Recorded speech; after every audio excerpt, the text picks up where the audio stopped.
Right, so we'll start now. So I'm Jade Bashford. I'm from the Real Farming Trust. This webinar is funded by the Community Fund from the lottery. The Real Farming Trust is a small charity interested in changing the food system towards increased social justice and agroecology. So it's an unusual organisation because it's noticing what's happening with food banks and with forests and with farmers and with employment practices. And so it's got a very broad range of interests, which you'll see have come together in this webinar rather nicely. So this piece of work is a bit of a side shoot from a bigger project that started in 2020, which was about ready meals to address food poverty. And because the Real Farming Trust is interested in change as well as delivery, we were noticing what was happening in terms of surplus food supply, the kinds of foods that were reaching people who were using food poverty projects, and the kinds of supply chains into those and what was difficult about them.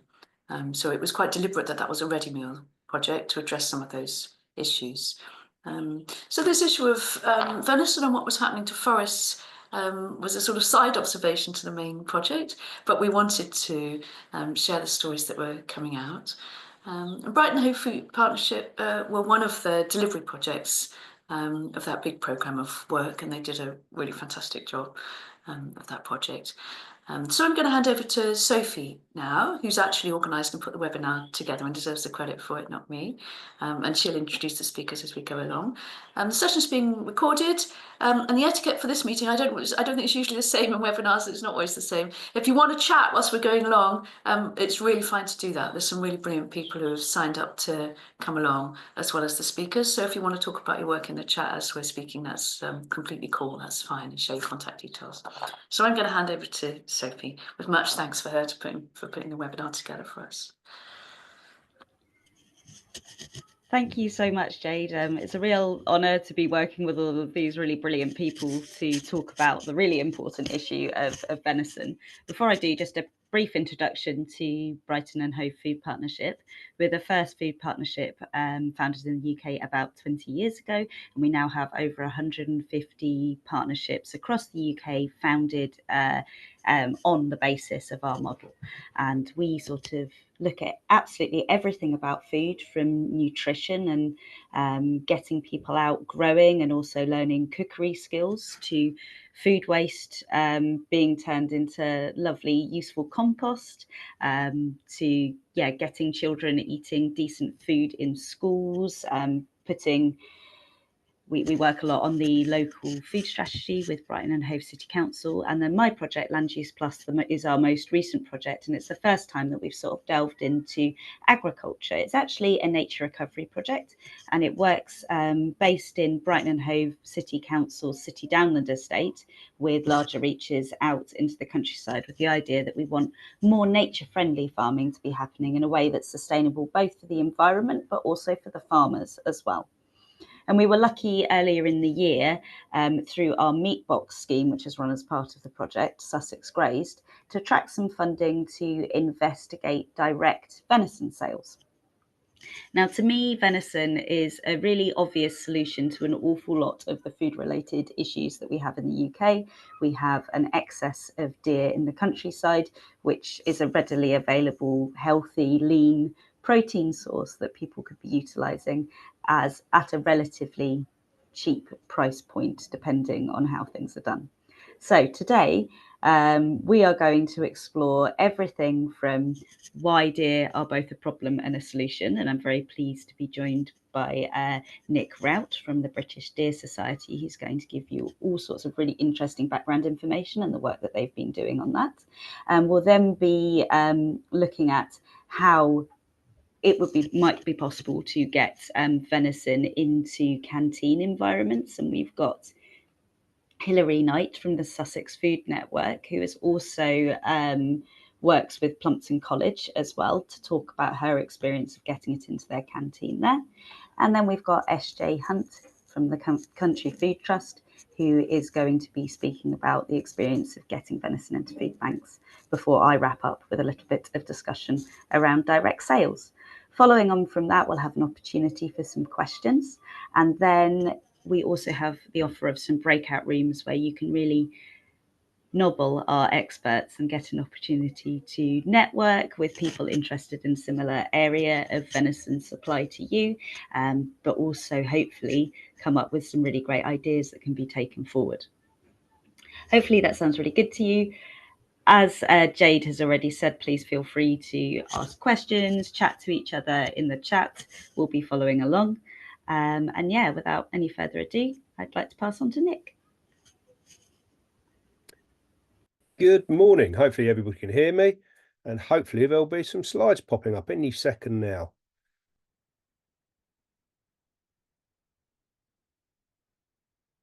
Excellent. I'll get started while we're waiting for the slides. I am Nick Rout. I am the Head of Education and Training for the British Deer Society. I've been in post for... Good, we're nearly there. I've been in post doing this job for nearly 5 years now. I've been involved with the British Deer Society for nearly 20 years. And I'm just going to have a look. Would it be easier if I share from my end? Or are we there? Up to you. I can share it for you. That'll do. Or if... That'll do. That's the slide I want. Yeah. Excellent. So yes, I've been involved with the British Deer Society for getting on for about 20 years now, if not longer. Definitely showing my age. One of the things I do apart from that is I also help advise the Food Standards Agency on wild game, on the Wild Game Guide. So I'm involved with that at the top level, which then filters down into local level and the local authorities.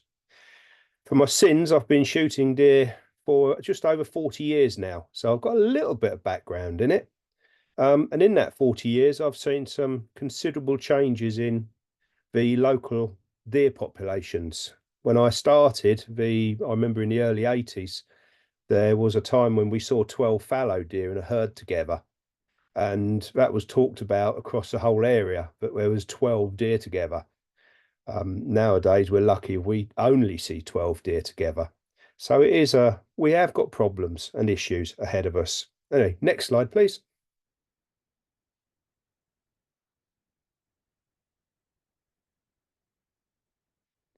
That's the one. So we have 6 species of deer which we have to manage and deal with in the UK. I'm going to start in the top left-hand corner. That is the fallow deer, which is potentially one of our biggest issues. Very widespread and a bigger issue in England than other parts of the UK. The middle one along the top is a red deer, traditional, the Highland stag. We also get them across the rest of the country in reasonable numbers in some areas. They tend to stick around the forestry areas such as Cannock Chase, Thetford, Exeter, where they do quite well. The top right corner is a Chinese water deer. Now that's very much an East Anglia problem, and they are the species of deer which can have a litter of young, and they are at the moment spreading in population hugely, and they're also spreading out across the density of East Anglia. So they're potentially one of the biggest problems we have on the horizon. Bottom left is a seeker. They are reasonably limited in their distribution. Lowlands of Scotland, Highlands of Scotland, and pockets around England with quite a large density in the south around the Poole, Dorset area. The middle bottom is a muntjac buck. They are very territorial and they spread very, very well. They're very productive. They have young every 7 months and they just keep spreading and they just keep interacting with us. And then lastly, bottom right-hand corner is our roe deer, which along with a red is one of our 2 native species. Next slide, please. Why am I putting this slide up? Well, this is fallow, and this is potentially the biggest issue that all of us have in England, certainly around London, and the M4 corridor, East Anglia, Midlands, Southeast, fallow deer. it's in the town. They are, as a species, one of the most adaptable, clever species out of all of the deer.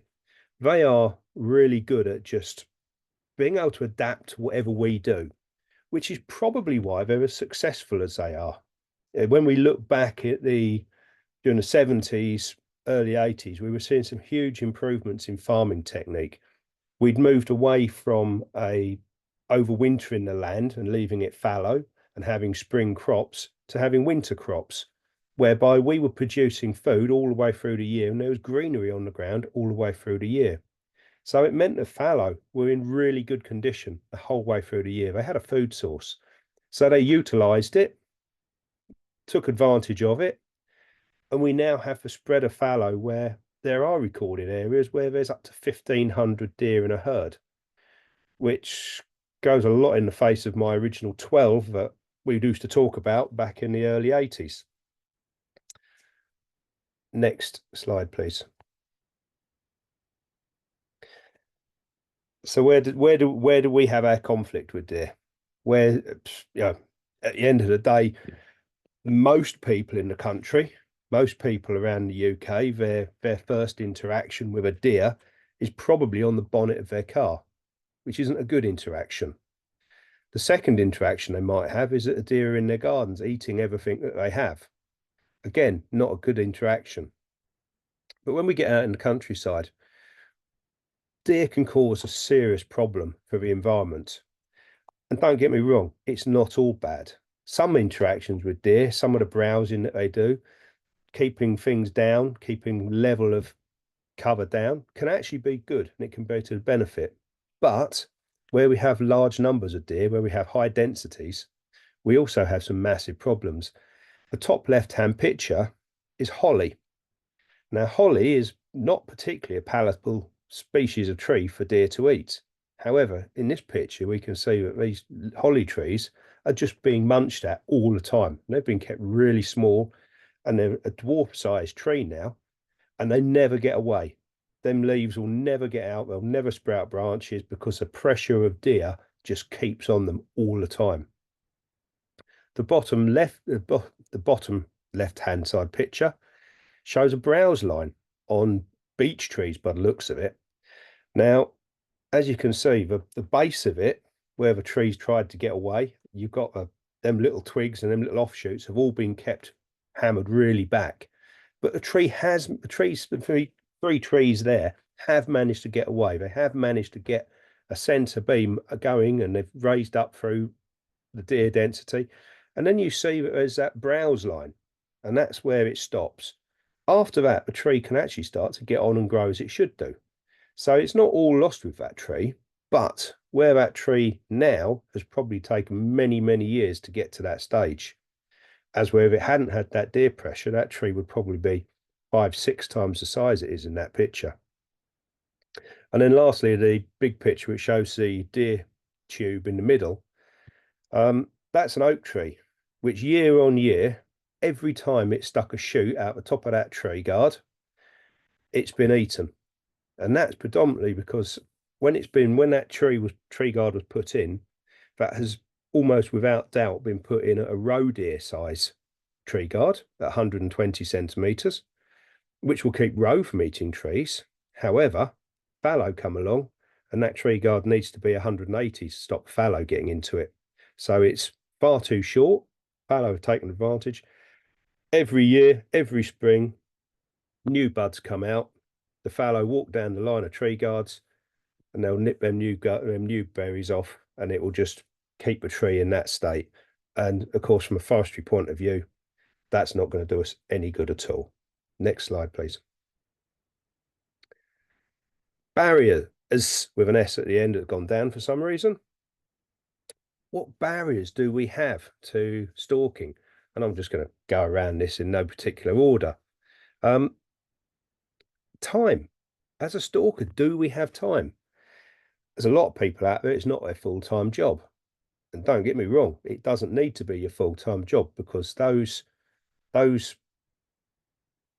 people who stalk when they can because they're holding down another job, they are putting in the effort that means that they're getting the largest, as a group, they are managing the largest population of deer across the UK. They are in the hundreds of thousands of deer between them being shot every year. Access to stalking. We do have a really large amount of very keen stalkers. Youngsters, some youngsters who want to get out there, want to stalk, can't get in, can't get through the door, can't get access to that stalking to help manage the deer population across the country. So it's something we have to consider as to how do we get those youngsters involved. And as I've only got 10 minutes today, that really probably isn't enough time. Legal restraints. You need to have a firearm certificate for legally culling deer with your own rifle. And the way it is at the moment with the local police forces, the individual police forces up and down the country, they are working at a very, very different level, depending which county you are. And it's a postcode lottery. Some of them are really effective. They get it turned around. They're getting people involved in stalking. They're enabling people to help deal with the deer problem. Other police forces are actively blocking it. And that's largely driven down to the chief of police of that area. Other land users. We could have gamekeepers on a farm where they have a job to do to get the pheasants reared for game shooting, and they just don't want people in the woods from September through to the end of January, which of course eliminates the period of time when the deer stalker wants to be in the wood managing the females. Because if we don't manage the females, you're not actually managing any kind of population. We also have sanctuaries, and anybody who's involved in deer stalking will have that bit of ground where them clever fallow that know exactly where to be and when to be, they will be in them sanctuaries when they're out stalking. And them fallow, they just know the best routes in and out. They know when to get there, how to get there, without putting themselves up to being anything likely to be shot. And then inclination. When it's really wet, when it's really miserable, when it's sleeting, snowing, raining, and it's getting dark early in the year, do you want to be out stalking? So this comes back to that same access to stalking. How can we help? We can involve youngsters. If you've got a bit of ground and you're struggling to get out, struggling to get the time, get somebody else involved. Get them to help you, and it will make life easier for everybody, and encourage it. And then lastly, end market. So next slide, please. When we shoot deer, certainly I'm very much in this camp, is we do not want to be shooting to waste. The last thing you want to do is shoot a perfectly good animal and leave it to decompose in a wood somewhere. And, you know, it might be okay once in a while. It might fit in with rewilding goals, leaving that sort of biodiversity in a woodland works. But if we're going to be shooting good numbers of deer, you don't want to be leaving that many deer for scavengers and the rewilding groups. So we can get on with getting it transformed into lovely venison. And as you can see, we have two routes to market here. We've got our local food, and that's we produce it ourselves. We do it locally. We're registered with our local authority. And we might also be registered with something such as the Open Food Network, and I'm sure they'll be discussed later on. And the Open Food Network is a great opportunity for all of us to be able to promote ourselves and get venison out there, get it out to into a local market at a price that hopefully will be encouraging people to get involved with it. And I'll put a word of warning in here. We need to make sure that that venison is absolutely tip-top quality, because the last thing we want is somebody to have a rutty old buck that we've minced up and put in there because we didn't want to eat it ourselves. We market it to the locals around us, and that first bite of venison, if it's great, we've got a converted winner there. That person will stick with venison forever because they've seen how good it can be. Even if it's just a burger that we've made, it works. The other way is we supply to an AGHE. Bigger quantities can go to them in one group. in one go. Often it's the only way you can get rid of the amount of deer that you might be culling, and a good AGHE will come around and collect in lovely refrigerated lorries, which maintain the quality of your carcasses. Next slide, please. And this is my last slide. Social and unsocial media. On the social media side, this is a guy, Tony Lowry. He lives in the south of the country. He goes out of his way to do some really, really good stuff locally. He's promoting his own venison. He's packaging it nicely. Who wouldn't buy that stuff off of him? And when he puts his social media posts out, they come out like that. And that to me is the epitome of good advertising. That is great stuff to see, as opposed to other stuff we might see on social media, such as the unsocial media side picture there. Now, them animals are in the back of a van. They've been collected by a supposedly AGHE, and they're stacked in there. There's pigeons and pheasants around them, and it just isn't good enough. So we need to make sure that our quality is good. And when we're putting photos up on social media, they need to be really good quality photos. They do not want to be of deer hanging in a farmyard with pheasant crates around them, being dragged through sheep fields behind a quad bike, or just laid on the ground dirtily. Let's remember, whenever we produce venison as a food, the moment it is shot, it's not an animal that's out in the field. It is food that we need to look after. Anyway, that was my last slide. So over to you. Thank you so much for that, Nick. That was really, really fascinating. I just think it really drives home what an enormous resource we have available there for food and also for protecting the environment. And you raised some really, really great points about how it's portrayed to the public as well, which I think is so key. So next up, we're going to hear from Hilary Knight about her experiences of getting venison into the canteen of our local agricultural college, which is Plumpton College. Hilary, over to you. Thank you, Sophie. I'll just wait for the slides. Oh, here we go. So a little bit about what I do. I have been working in the sort of local food sector. That's local, mainly in Sussex, but actually in other parts of the country as well. But it's the local food sector and the supply chains that help those smaller producers get products out to market. And I've been doing this for rather likely, it's a bit of a giveaway, but I've been doing this for way over 20 years now. So I've seen some massive changes in that time and some real opportunities, and things are definitely changing in the right direction. So the project I was working on, it was with Natural England, who were, they have a project called the Sussex Woods Project, which is again about managing some of the overpopulation of deer in a particular area in West Sussex.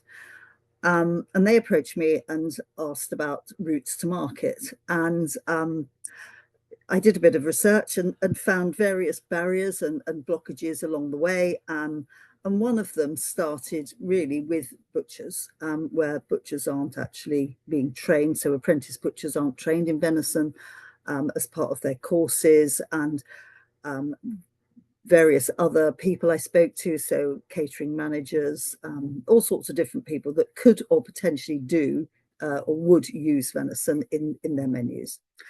So from that, if we just go to the next slide, please. That's great. So some of the advantages of using this meat, and as Nick has alluded to in his presentation, we thought that one of the advantages of working with this product would be that, to actually try and introduce venison to a younger audience. It seems like the older generation are more familiar with it, but an awful lot of young people have never eaten venison. It's a very healthy protein. It's highly nutritious, incredibly versatile. It's as versatile as any meat, but it also has great environmental credentials, and it's sustainable, and a lot of people, this is a really important one, it's an ethical choice. So that's where we were sort of starting from. Next slide, please. But of course, there are various challenges with supplying this into, say, a canteen or a dining room at an institution. So the supply can be seasonal. I mean, there is an opportunity to have venison the year round, and of course, there's freezing as well. But potentially, it's seen and perceived as a seasonal product. The supply can be unreliable, and as Nick said, who wants to go out on a filthy morning at 5 o'clock and it's pouring with rain or snowing or freezing? So the supply can be a bit unreliable. The weather clearly can affect the supply. The AGHGs can stop taking venison. We see this time and time again certainly when the pheasant season comes into play, they will often be overwhelmed with pheasant. They don't want to deal with venison anymore. So it can be a little bit unreliable.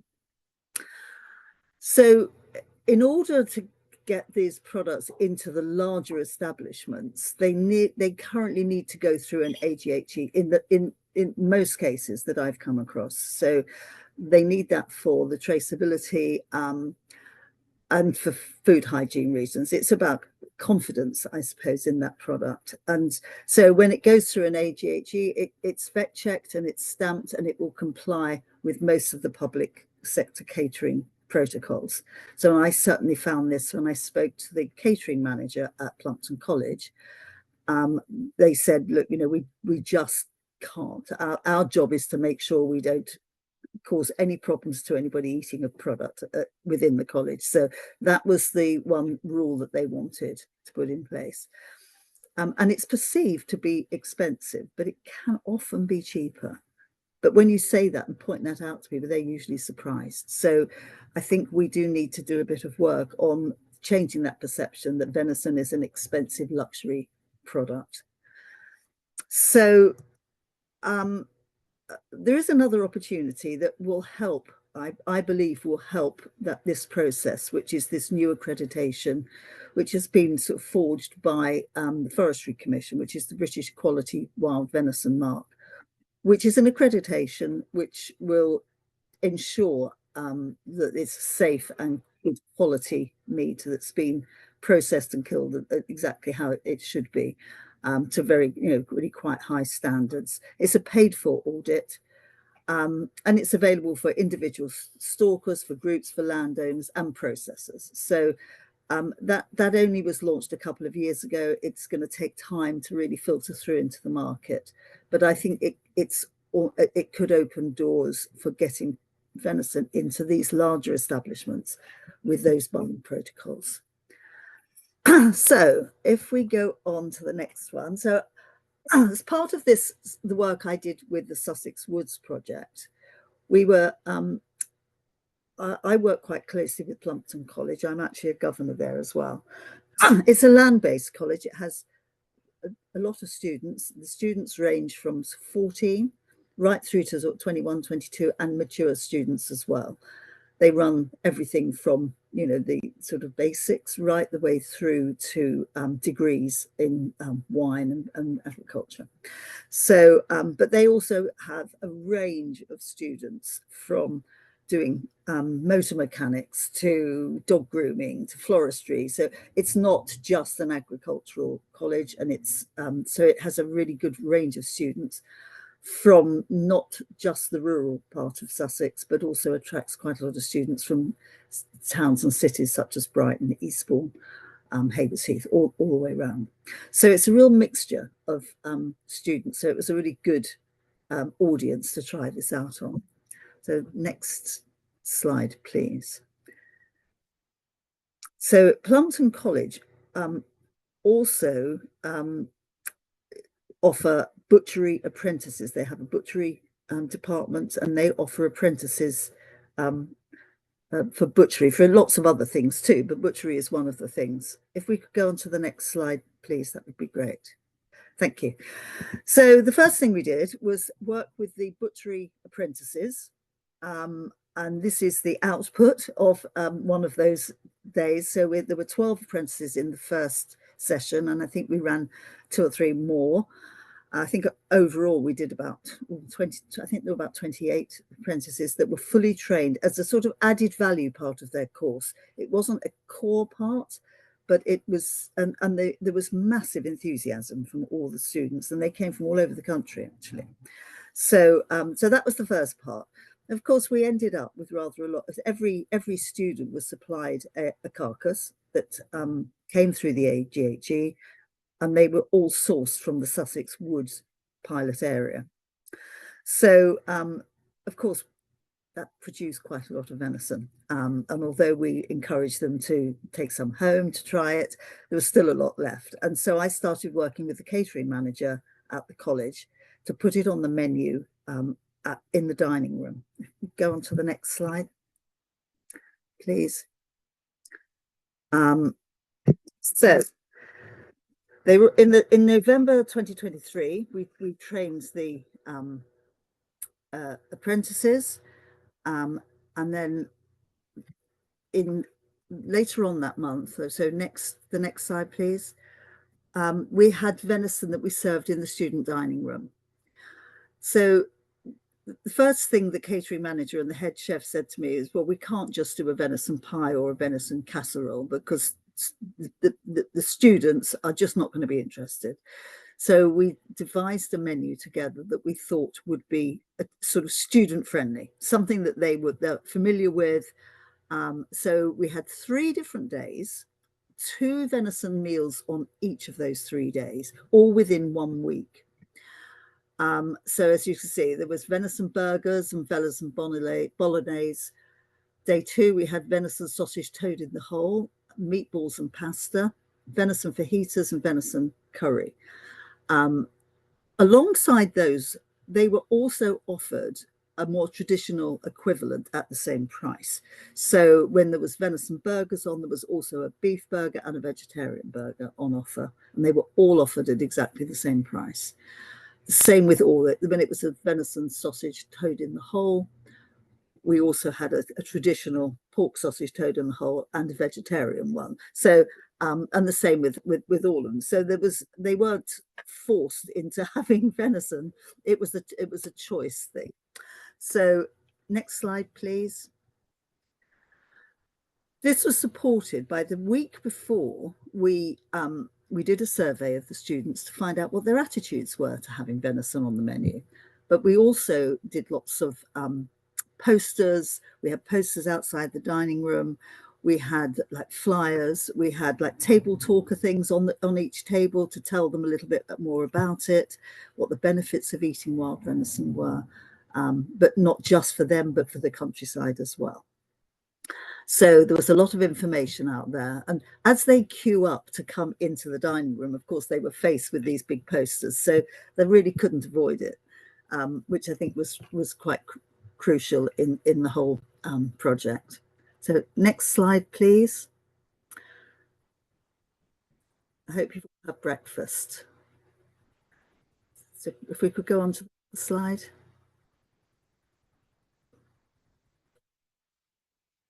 Yep, lovely.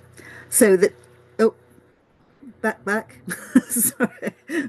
Sorry, that's it. So there's some photographs of some of the meals that they were eaten.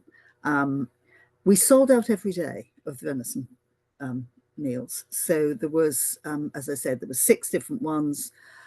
And then we also did a survey. We tried to do a digital survey, but which was almost impossible. But then we also had like printed out surveys that we distributed around the tables to actually ask people what they thought. And they could, there were various questions about whether they had ever eaten it before, would they eat it again, that sort of thing. What were their thoughts? What did they think about, what were the reasons they thought it was important to eat or not eat venison? So next slide, please. So we had non-venison equivalents. They were all priced equally. I think they were all at £3.50 each. We sold a total of 335 venison meals that week. which was 40% of all the hot meals sold. So they can also choose sandwiches and salads and things as well. So of all the hot meals, 40% were venison. One student actually managed in 3 days 5 main course venison dishes, which I think tells you something. So he loved it. He really loved it. So next slide, please. So this was the results of the survey we did before before the menu was offered. So as you can see, there was one who ate venison every week. So I suspect his father was a stalker. Some people just never ate meat at all. So we had a few vegetarians, vegans, but the majority had eaten it, but very rarely. So maybe once or twice in their lives. So that was, quite a useful statistic. After they were offered the wild venison menus, so next slide, please. 3% of those who ate the venison meals had never tried venison before. So that was a sort of almost a slightly different result from the pre-venison menu survey. But this is I think the critical, that 97% said they would choose venison again if it was on the menu, which I think is a phenomenal result, particularly for this age group. Next slide, please. So 30% thought it was good for the environment, 30% thought it was an ethical choice, and 38% were aware it was healthy and full of vitamins and minerals. Now, I presume they got that information from some of the point of sale and posters, hopefully, that they'd put up. But and 27% thought it was sustainable. Next slide, please. So these were some of the comments from the students that we had. So yeah, as you can see, it was lots. I mean, they were very enthusiastic indeed. And in fact, I've heard back from the catering manager saying, oh my goodness, we keep having students saying, when are we having more venison? They loved it. So it was, I suppose this was the result I was hoping for. But we really didn't know until we put it in front of people and gave them that free choice as to what they were going to choose. But it was an extremely successful project, and one that we're hoping to repeat again this year, later on in the year, because there will be a new cohort of students. So it's almost just to reinforce what we found this time round, and also to see whether there is the enthusiasm still there. So next slide, please. So we're planning on repeating it, as I said. We're hoping to do some more butchery apprenticeships. Again, really enthusiastic response from them. And we're also, as I said, hoping to repeat the week in probably November this year, and see whether we can, maybe increase the numbers of students as well that try it. So. But one of the barriers that I think we do need to be aware of is this, the fact that to get products, and I've also been having a conversation with University of Exeter catering manager and head chef there, and they've said they absolutely need reassurance that it's safe, and that's why we have to go work with the AGHE, I can't see that changing, to be honest. So that's where we are. That's what we did, and that's what we're hoping to do again. Certainly, there was a lot of very, very happy students at the college, and yeah, massive enthusiasm. And I think we certainly changed people's perception and opinions of what venison tastes like by offering them a more sort of modern menu. And rather than the traditional stews and pies and things. So that's it. That's me. Thank you so much for that, Hilary. Really interesting to hear about some of the unique challenges of trying to get it into a more commercial space and how you're able to adapt to that. I think that's the thing with venison. It might be one product, but depending on the space that it's going into, because it's often not farmed, there need to be additional checks and balances in place for certain organisations to be able to use it. And it's really important to highlight this. Thank you. So next up, we have SJ Hunt from the Country Food Trust, who's going to be speaking to us about getting venison into food banks and affordable food schemes to try to make its supply more equitable and generally counter the idea that venison is only for the wealthy, I guess. SJ. Hello, good morning. Really interesting to hear other people's perspectives because you can very much get into a silo on these things. So hopefully I'll be explaining a lot more about those processes and how we can then get the food into food banks as an alternate outlet as well. So now I've got to see if I can change pages. How do we do that? Hang on, bear with me because I'm not an expert at these things. There we go. So some of the stuff has already been covered, so I probably will just shoot across a few things. But we know there's a problem with deer. It's estimated to be about 1.5 to 2 million population in the country now. And we should be culling about 750,000 a year. And we're currently culling about 350,000. Now, these are the problems that are happening with the deer. Nick's gone through that, so I'm not going to go over it again. But we know that it's ruining the environment, and it's a very clear statistic that if we don't get it under control, then there's a high chance that we'll be living in a Sahara environment in this country in about 30 years. So it's a real problem. And as you can see, the damage to the crop yield on farms is tangible, and that has to be as part of the conversation as well. Food insecurity has not been covered yet, so I'll touch on that. Everybody knows about the cost of living crisis. We've all been living within it for the past 4, 5, 6 years since COVID. These statistics are current and they're real. And protein is a real problem to get into the food banks because it's largely a fresh product. It's not donated at the supermarket because you can freeze it. The supermarkets can then do other things with it, and so they don't donate it as much. And because it's expensive, people aren't buying it to donate, or people aren't buying it because they can't afford to eat it in their families. And these are the statistics that we're now seeing. And that 1 million statistic down the bottom is the amount of fridges that have been turned off in the country so far to help with utility bills. So we have a real problem with households providing and storing meat. And so I was approached by a philanthropic conservationist about what to do with deer management. There'd been signposted to me from Natural England, and I didn't really know what to talk to him about because I was quite surprised because obviously I run the Country Food Trust, which is a food poverty charity, and so we're not deer managers.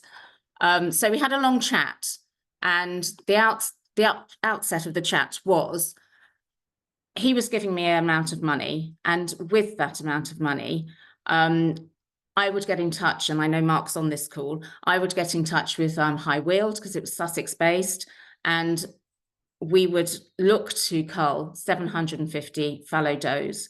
And with that would generate about 10 tons of mince, and we would donate that to food banks in Sussex because we're very much about local communities helping local communities. In order to be fair, I decided to fix the price that we paid the stalkers for the season, and that's very unusual to happen. But I wanted everybody had to be paid in the process. So the stalkers were paid.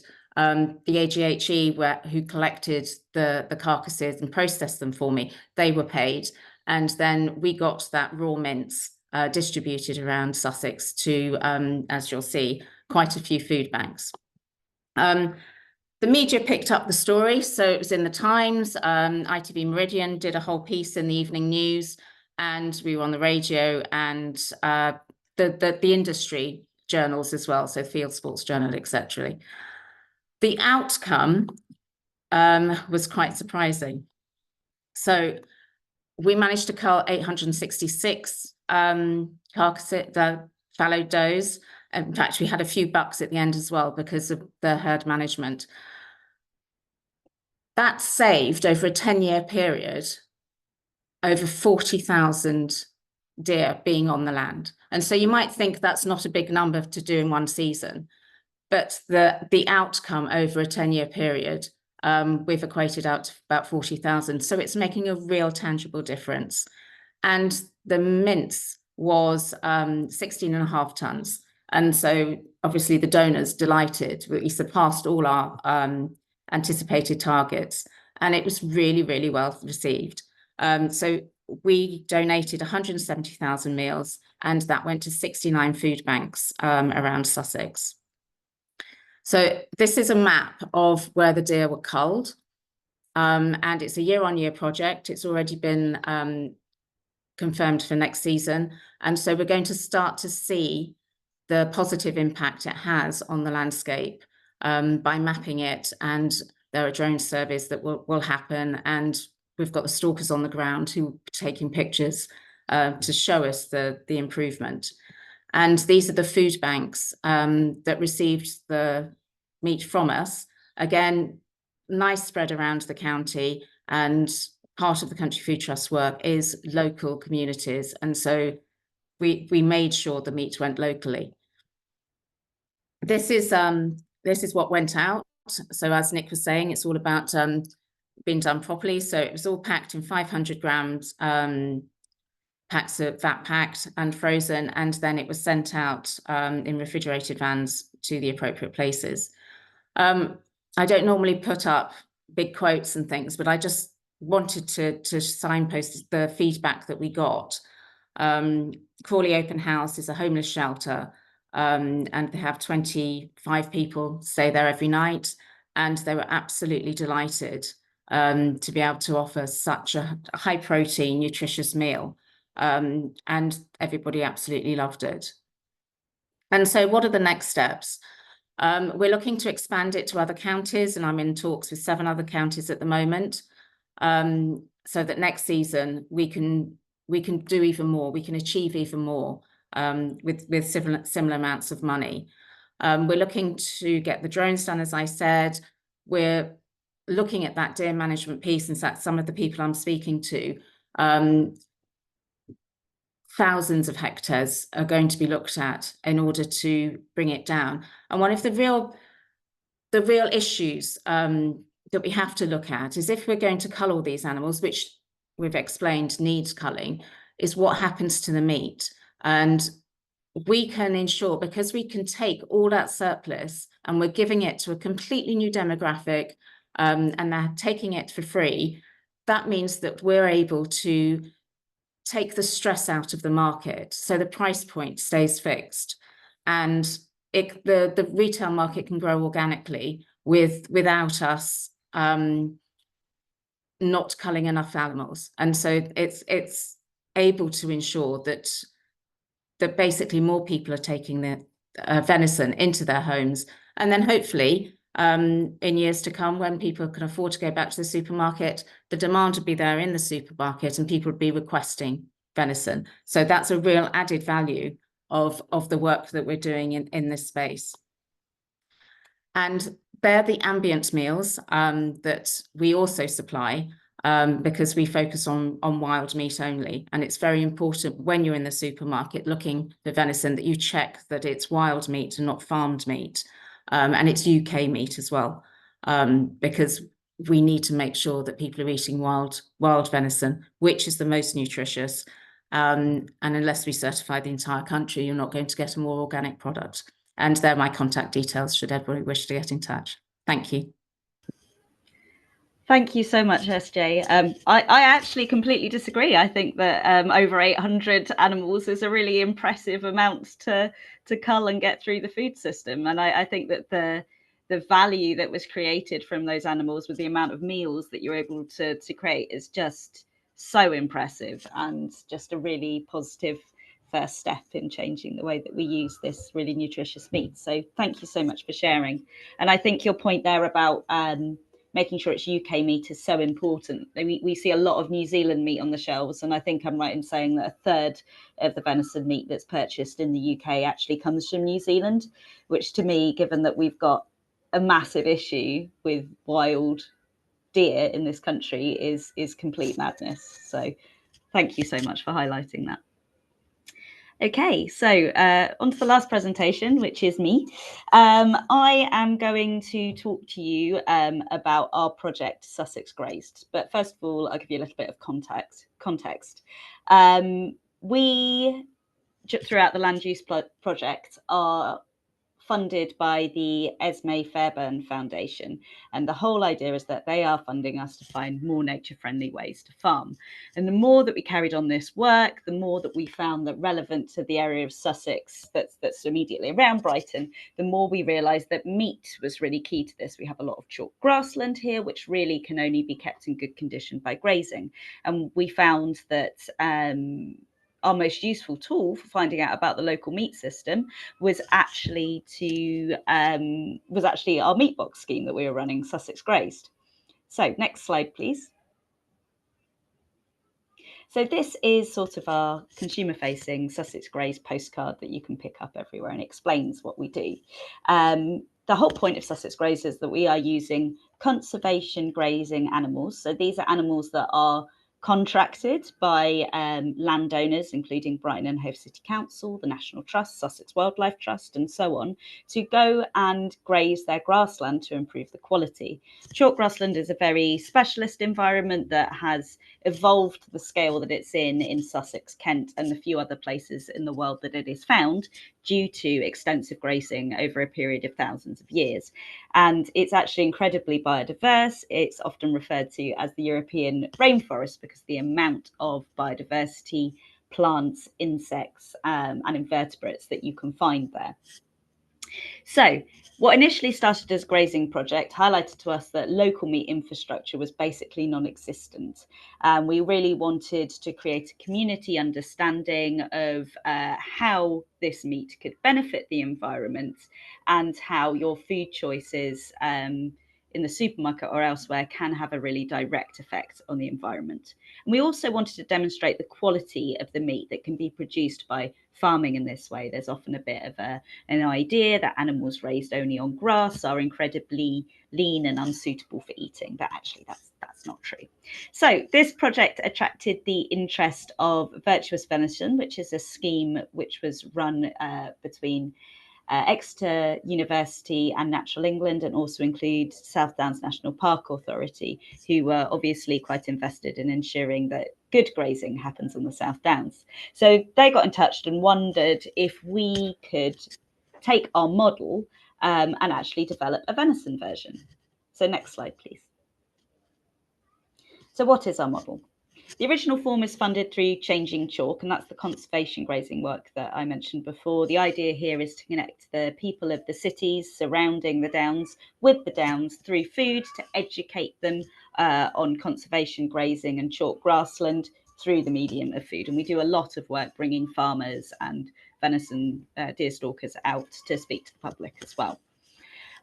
We wanted to tell a story of livestock on the land, and as I said, explain that impact of food choice and what it can have on the environment. And after a number of ways of trying to work out how to do this, we settled on firstly selling quarter animals. We found that this provided really good a really good price per kilo for the customer.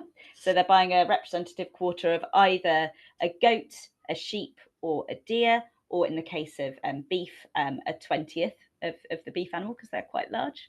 And we wanted to provide something that gave you both the real quality prime cuts that everybody would go to the supermarket and buy, and also those ones that people are less familiar with. So selling a representative quarter of an animal gave the customers a lot of meat for their money, but also made sure they weren't just choosing premium cuts. And we found that an excellent way to do this was using the Open Food Network. So the Open Food Network is an online sales platform. It's open source, which means that we were able to, feed in with little changes that we might need to make our shop more operational.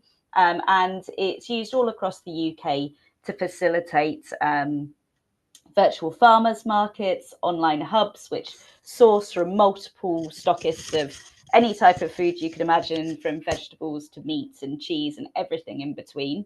And we've been able to use it to create a hub for many different producers so that people can buy from one of our venison stalkers, come back online, and maybe that venison stalker doesn't have something available, but another one of ours does. And it creates a really nice network that our customers can choose between different places to buy from. And I'm going to ask Nick to give a little bit of an introduction to the Wild Venison Network that they've been working on in partnership with the British Deer Society at the end of my talk.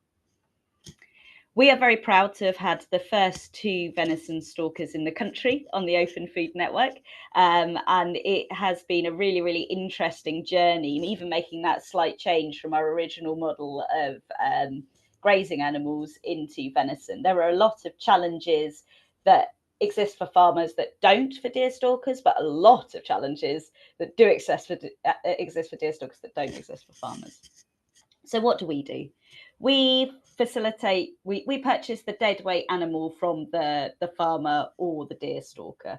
So in the case of farmed animals, not deer, we are facilitating the slaughter. And in the case of all the animals, the butchery. One of our venison stalkers is actually able to do the entire process himself. That's Ben Marks at the Deer Project.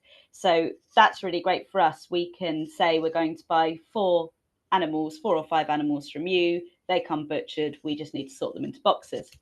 One of our other, it's actually a stalking couple. They're called Daniel and Jodie Simpson. They are not able to skin or butcher the deer at the moment, but hopefully we'll be able to in the future. So we facilitate their butchery using a local contract butcher who is able to offer that. And then we sell and distribute the shares of the animal.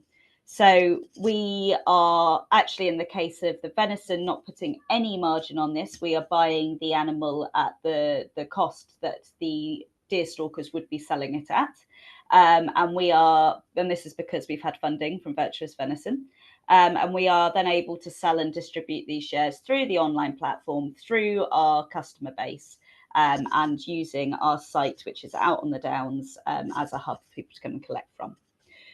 What we do as part of this is we set up a shop for the producer so that they are then able to take forward the Open Food Network as a means of selling.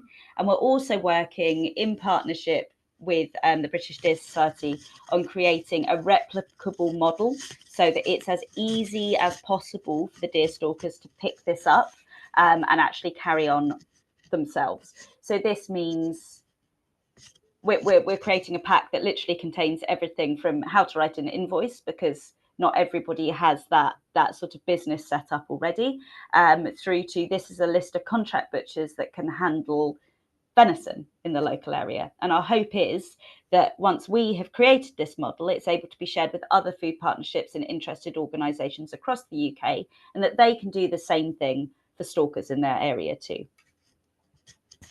Next slide, please. So what are we trying to achieve? As I've said, we want that replicable model.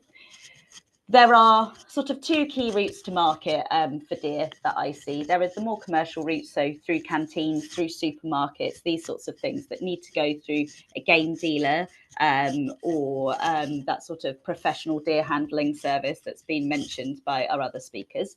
And there's the direct sales route.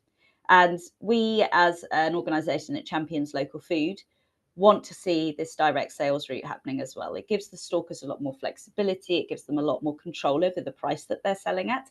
And that story is maintained in a way that it isn't if it's going through 3rd or 4th parties. It means that the deer stalkers are able to speak directly to the customer about what they're doing, why they are culling deer, what impact that has on the environment, and also explain to them how to utilise some of those more unusual cuts of meat that people may not be that comfortable handling. We want to create a year-round model so that we can make it sustainable. So one of the things that we're doing is, out of the doe season, is actually creating a frozen share model and helping the deer stalkers create a way in which they can sell not just quarter boxes, but also individual cuts through the Open Food Network. And the idea here is that perhaps you're going to a farmer's market and you're going to take some meat with you to sell on the day, but actually in order to offset some of those costs, you want to know that you've already got certain sales done. So one of the really useful things about the Open Food Network is that you can create a click and collect service. That's basically what it offers. So deer stalkers can go to a farmer's market with venison they want to sell on the day, but they're also able to bring along these pre-ordered collection orders. And a nice thing there is, because the customers have paid in advance, they'll often pick up a pack of sausages or some burgers or maybe a cut for this evening, you know, so it helps really expand their sales market. As I mentioned before, we're trying to troubleshoot the most common problems, and it seems that the key one is being able to skin animals. With deer, you cannot have an animal still in the fur or still with its skin in the same room as an animal that has been skinned due to cross-contamination. And a lot of butchers, a lot of professional butchery facilities don't have the space to be able to do this. So by creating lists of where people can go and costs they can expect to pay for this service, we are helping to get deer stalkers who would ordinarily only be able to sell to deer stalkers, facilitating them to sell direct to the consumer. And I think I've covered already how important it is to tell that story of habitat recovery through food. It's something people can really connect with. This picture here is an example of an event we ran in February, which was entitled "Why We Should Eat Some Meat." And the emphasis was definitely on the some. And it was talking about how by eating conservation grazing animals or deer that have been culled to protect habitats, you can actually have a positive impact on the environment whilst making different food choices. And here we had 75 people, all fed by a single fallow doe. So we had Sussex Surplus, who are a fantastic local charity who use surplus food to create delicious soups and stews. They actually cooked with the venison and provided this amazing meal out of only one animal. And it shows you just how far this can go. Next slide, please. So what have we learned? First of all, direct sales are really hard work. And as Nick mentioned, a lot of these people are already working at least one other job. So we're trying to take all the initial thinking about setting this up off their brains so that they can just get going and start running with it. By the end of our project, we expect to have at least another 2 more venison stalkers onboarded, and this will have helped us to create this replicable model. As I've already mentioned, a key barrier is the facility to skin animals, and butchers are in really high demand. Contract butchers are, well, I mean, since we started our Sussex Graze project just under 2 years ago, we're now on our 6th contract butcher, because they're either going out of business, they're losing butchers, which means that they're unable to take on or even continue to do contract butchery, or simply the quality has not been good enough for us. Deer are actually really tricky animals to sell because they're very irregular. I mean, whilst farm animals can differ in size and weight, they're generally one breed and they're usually about the same age because the farmer is you know, culling lambs, for example, every year. You know, he knows those are going to be about the same age, whereas deer can fluctuate hugely in size even within one species. So if you're trying to say that all of your haunches are going to cost a set amount, that's just not going to be true, because you could have, you know, 500 grams to a kilo's difference there.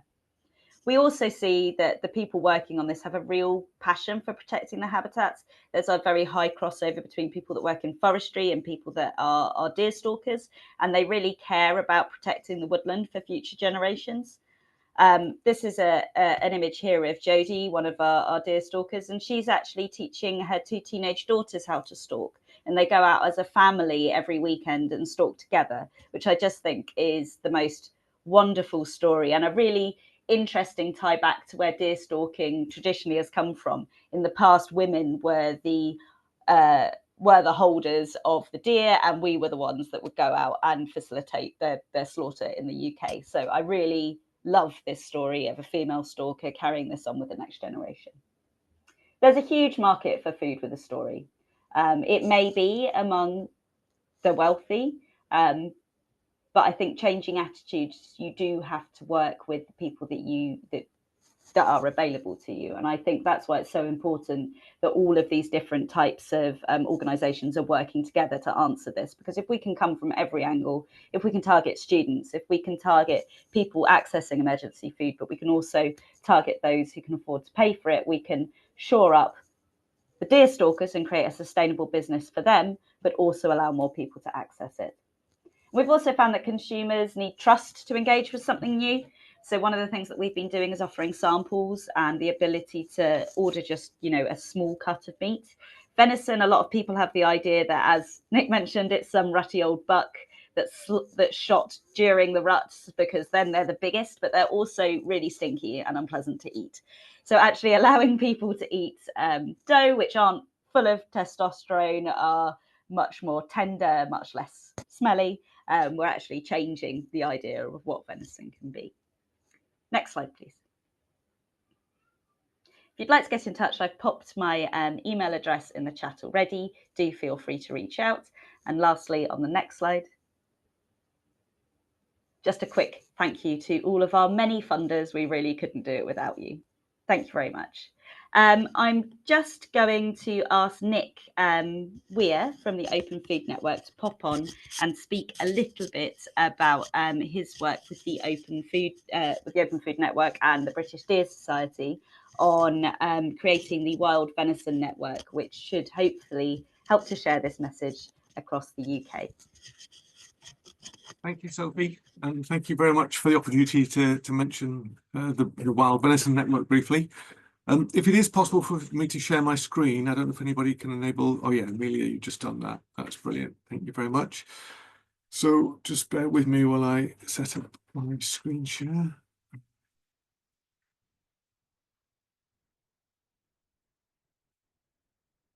Sorry, this is taking me a while.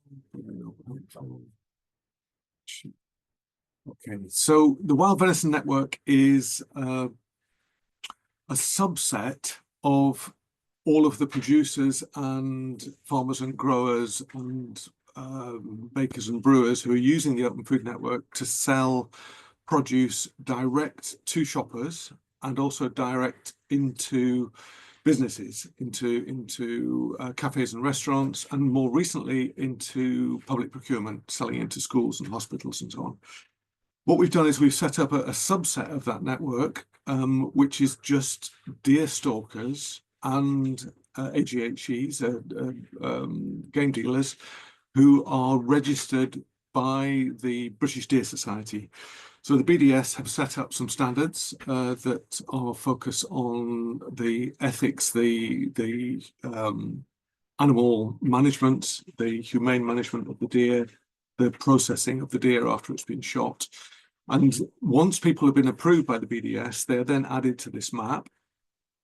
The map enables people to find these stalkers, and each one of these stalkers has a profile, and we can then click on that profile. We can then find out a little bit about who they are, a little bit about their contact details.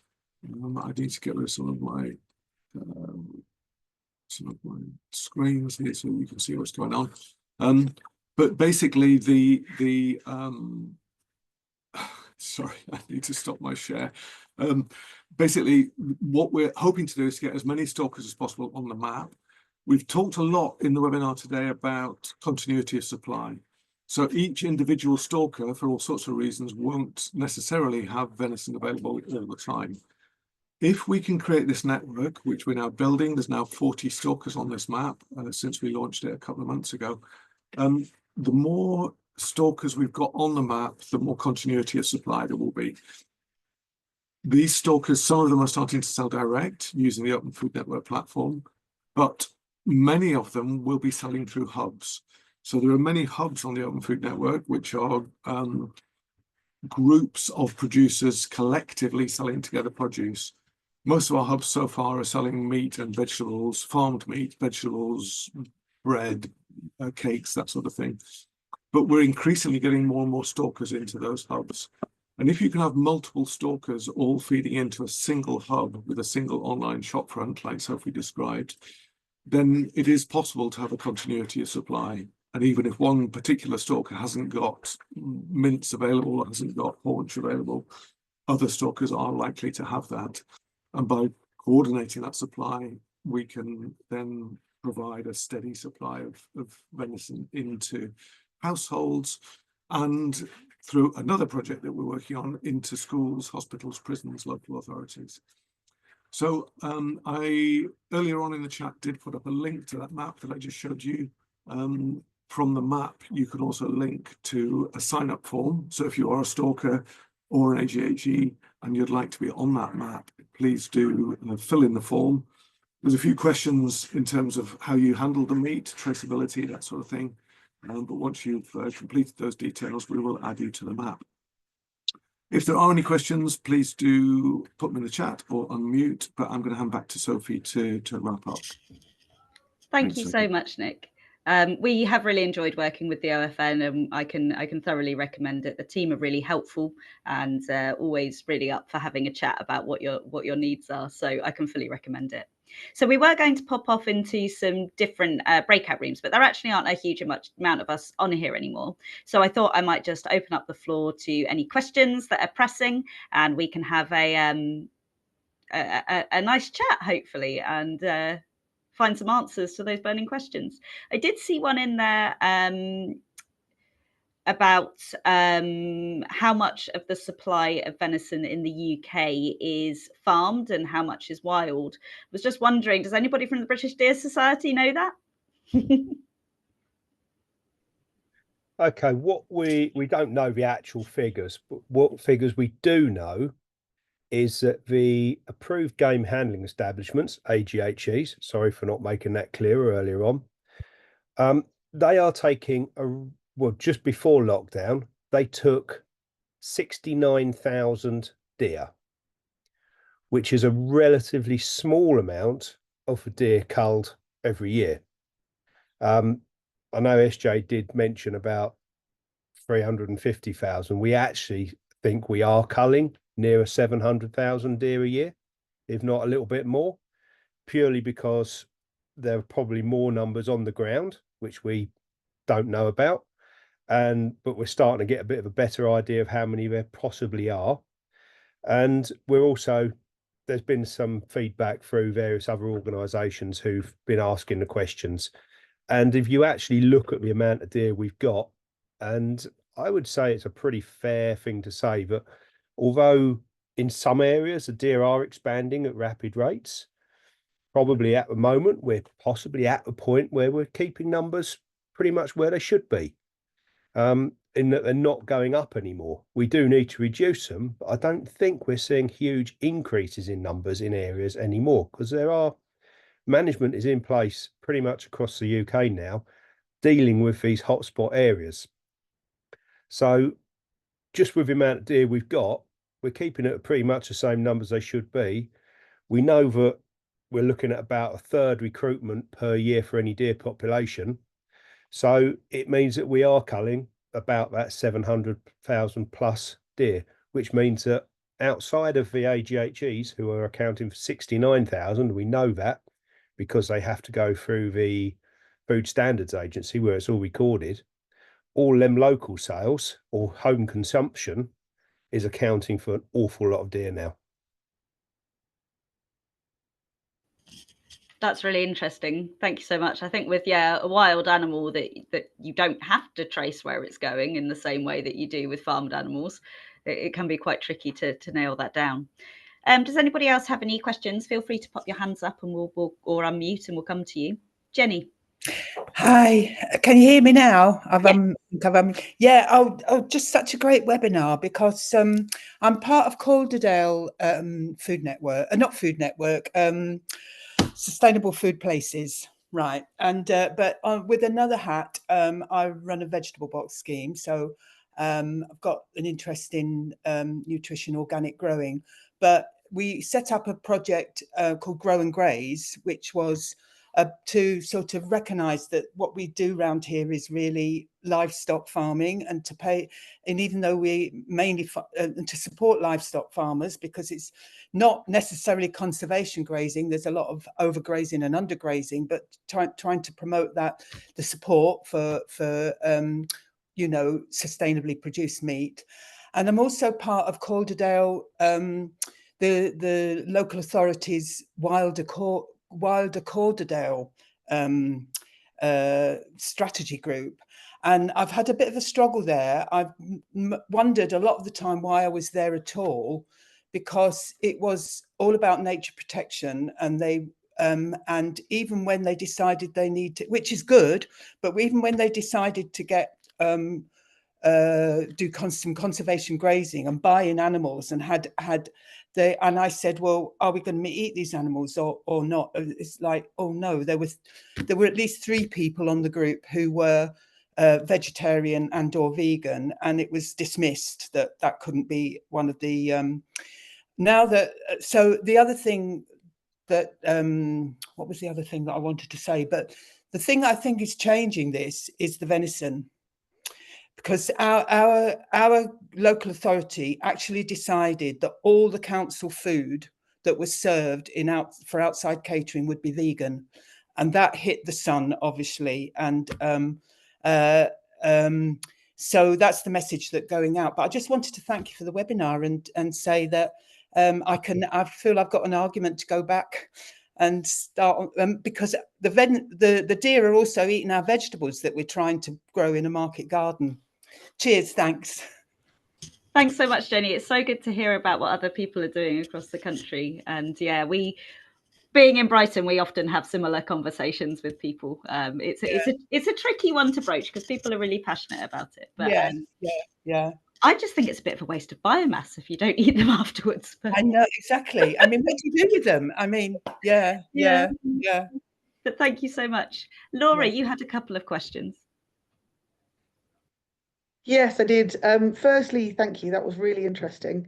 And secondly, I really apologise if the building noise next door drowns me out. But my first question was for Nick on the Open Food Network. So we have a profile on there, super easy to get on, and the Wild Venison Network as well, and starting to learn how to load products on, all that kind of stuff. But one of the things I found, and it might be that there's a sort of a help facility on there that I haven't used yet, but putting products on a little bit clunky, because if say I wanted to put a loin steak on, and I wanted to put a price per kilo and then to put the number of grams of that steak, it basically meant that on the Open Food Network I had to upload every single individual steak and every single individual product, and it was, I'm sure there must be an easier way of grouping products together. It might be that I'm missing something, but I wonder if Nick could help me on that one. Yes, please, because I meant to email you about that, Nick. I found the same thing. Absolutely, very happy to talk about that. Thank you. Yes, there are 2 different ways of doing it. On the Open Food Network, this is a really common problem, not just with meat, but with things like cheese that isn't necessarily pre-cut before it's sold, and you can't necessarily get exactly the right weight and price. So you can either put it up as a price per kilo and tell people that when the product is distributed, when it's invoiced, you will actually adjust the price that they've paid and they can pay the difference. Or you can set it up with a price range. So you can say this haunch will be either small, medium or large. And if it's a small haunch, it will be between this weight and this weight. If it's medium, it'll be this. And if it's large, it'll be that.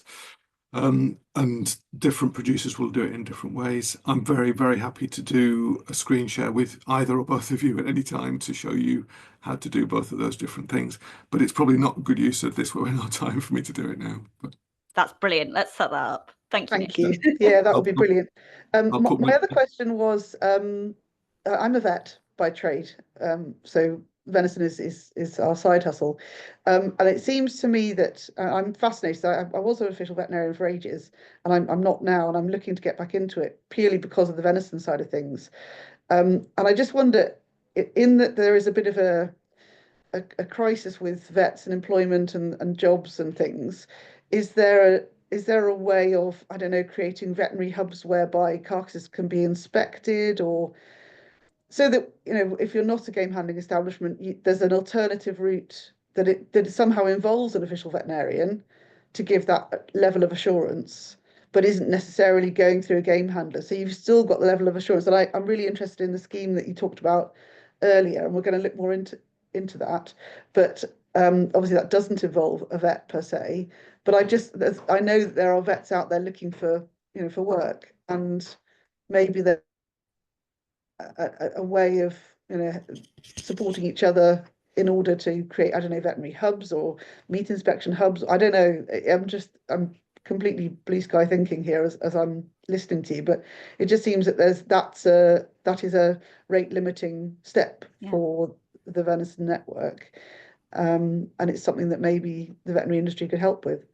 I'm just going to hop in here very quickly and then I'll hand over to my colleagues. I think that would be really interesting. One of the things that I've been looking at, or largely actually Hillary's been looking at, is sort of skinning and butchering hubs. So you could have a pop-up location where you can drop your animals off, they can be skinned and butchered, and you could pick them up the same day. So that feels like potentially a really useful add-on to something like that. Nick? Yeah. So I'm going to say regional AGHEs run by stalkers.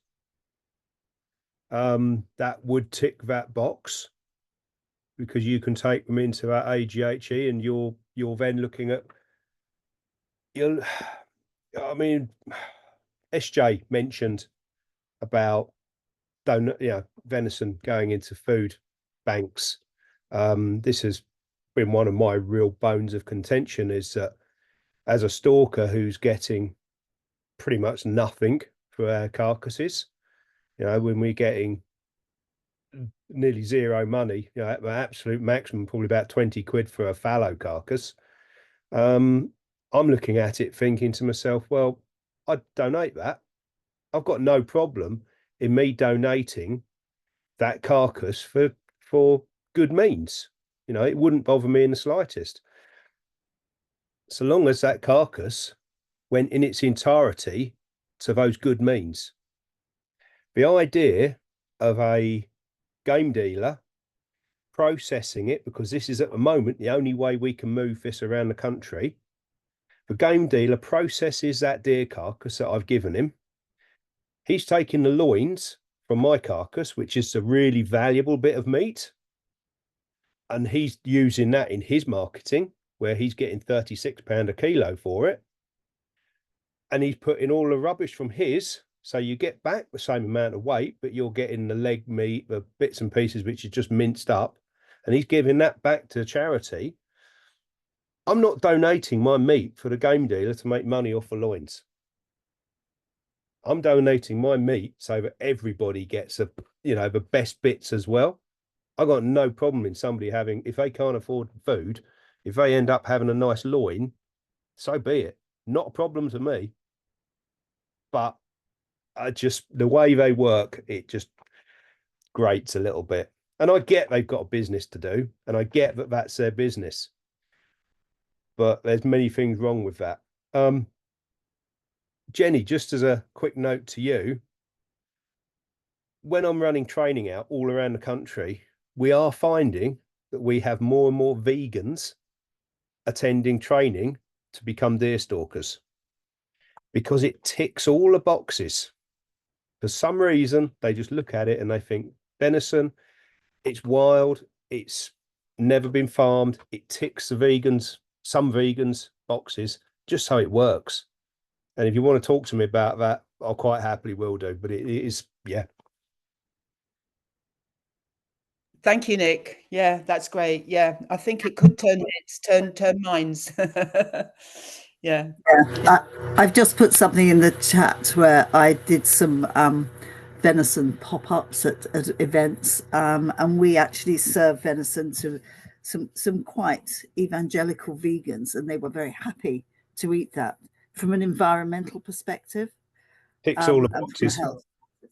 Yeah, and so I think you know, I've had many conversations with vegans who are very happy to eat venison.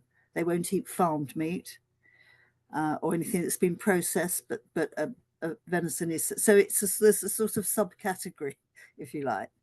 I know that, you know, some conversations I've been having, and we're sort of waiting to hear where the funding goes at the moment, but we are looking at a sort of, is the potential, and there's a question really, for a sort of mini version of a AGHE which has that ability to do vet checking and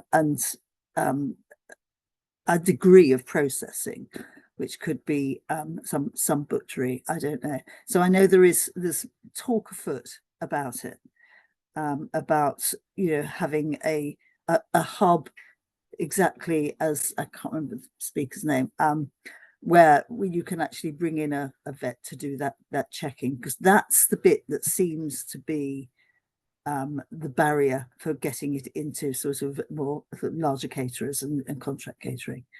So it's about that reassurance. So we'll wait and see where it goes, but there's talk about that for sure. Thank you. Andrea, you've got your hand up. Yeah, I've got two things to cover just about what we're talking there. Was I know a project from the Cairngorms National Park, Mike Cottam helped run that, where they had local farmers putting it into a shared community larder, and that venison then goes into the community. One of the aims of the BDS at the moment is Together for Deer, and what we're trying to do is, like what Sophie's done here, is encourage this collaborative work. So I think there's people I can put other people in touch with here, like Hilary with Game Changer Charcuterie. We need to perhaps bring Mike Cottam in as well and see what they've been doing. And I think we're almost there to figuring this out from what I can see that's going on, and working this all out together. The second question, well, that wasn't really a question, sorry, but the other thing I was going to ask was from Sophie and Hilary, is how much importance did you think having, from my understanding is that you did the drone surveys and stuff on the land first through funding as well in partnership with Sussex Downs.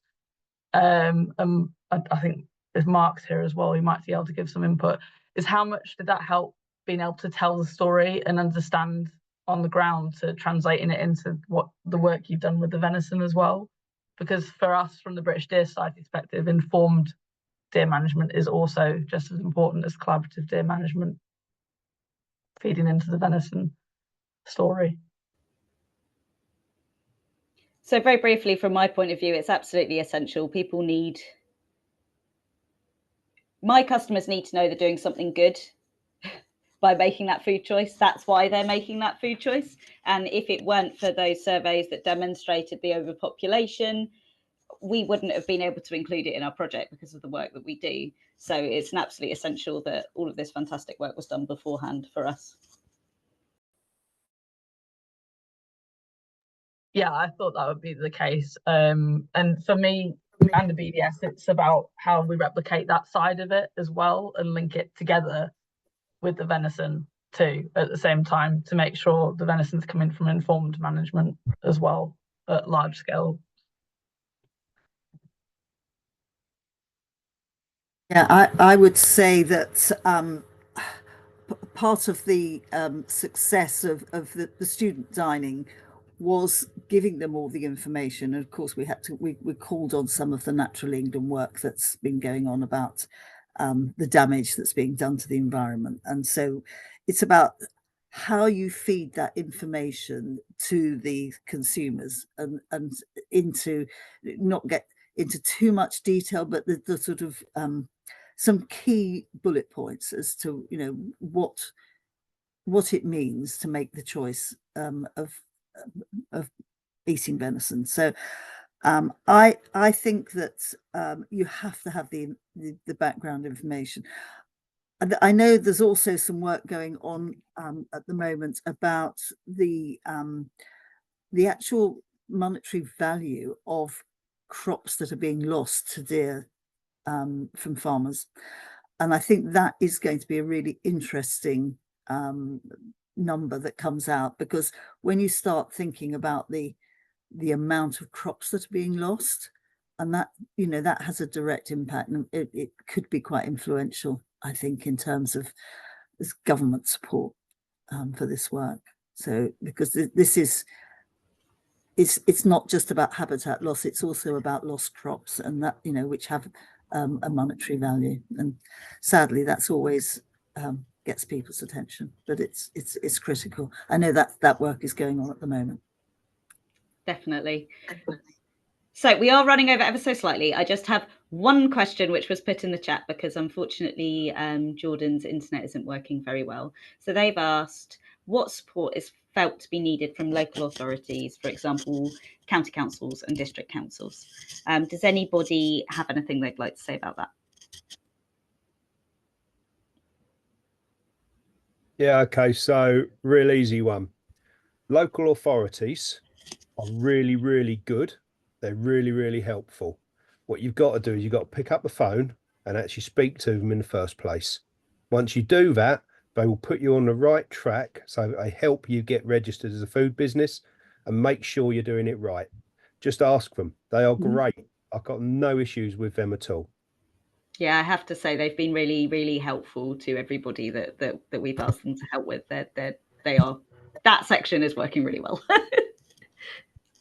The only thing I do think that we do need to be mindful of, and I don't want to be negative here, but some of there's some really serious planning issues that comes up over things like AGHE's expansion and where they're being relocated to or whatever. And I think that it would be really nice if the different areas within the councils spoke to each other about, you know, what the direction of travel should be, because it does seem that while the environmental health officers are fantastic and really helpful and supportive, the planning officers don't talk to each other, and I hear the planning issues come up over and over again. So yeah, that would be nice. You're dead on with that, Hilary. I think that's a perpetual issue to what you're trying to do. Well, thank you everybody so much for attending. It's been a really, really interesting morning. Thank you to all of my wonderful speakers. You've done a fantastic job of really bringing this to life through your projects and your knowledge. A huge thank you to Jade and the whole of the Real Farming Trust for facilitating and also funding this webinar. It's really, really appreciated. And of course, most of all, an enormous thank you to Amelia Janey, who has done an absolute cracking job of keeping everything running and getting all of our slides going and generally troubleshooting everything as it came up. Thank you all again for joining us. This is going to be, it's been recorded, so it's going to be popped online as well. And anybody that's signed up can receive a recording too. I hope you all have a wonderful rest of your week. Thank you so much. Thank you, Sophie. Thanks, Jade. Sophie. Bye, everybody.